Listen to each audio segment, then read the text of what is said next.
প্রতিবাদের এক বলিষ্ঠ কণ্ঠস্বর শহীদ ওসমান হাদি। হাসিনা সরকার পতনে ২৪-এর অভ্যুত্থান ও পরবর্তীতে ভারতীয় আধিপত্যবিরোধী প্রতিবাদের অগ্রনায়ক তিনি।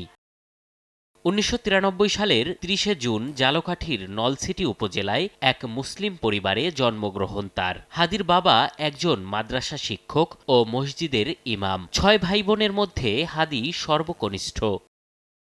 নলছিটির ইসলামিয়া ফাজিল মাদ্রাসা থেকে শিক্ষাজীবন শুরু করেন শহীদ ওসমান হাদি। সেখানে তৃতীয় শ্রেণী পর্যন্ত পড়াশোনা করে ভর্তি হন ঝালকাঠির এনএস কামিল মাদ্রাসায়। আলিম পরীক্ষা শেষে ভর্তি হন ঢাকা বিশ্ববিদ্যালয়ের রাষ্ট্রবিজ্ঞান বিভাগে। শিক্ষাজীবন শেষে শিক্ষকতা শুরু করেন একটি বেসরকারি বিশ্ববিদ্যালয়ে।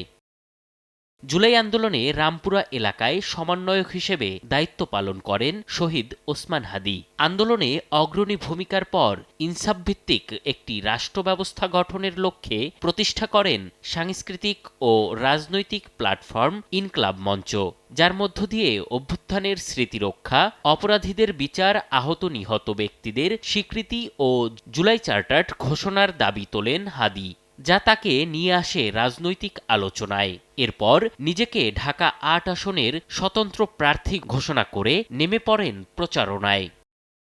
১২ ডিসেম্বর দুপুর ২টা ২৫ রাজধানীর পল্টনে বিজয়নগর কালভার্ট এলাকায় তাকে হত্যার উদ্দেশ্যে গুলি করে দুর্বৃত্তরা।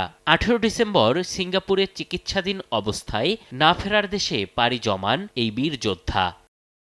ব্যক্তিগত জীবনে ওসমান হাদি ছিলেন বিবাহিত এবং এক সন্তানের জনক। এম এ আজিম, সময় সংবাদ, ঢাকা।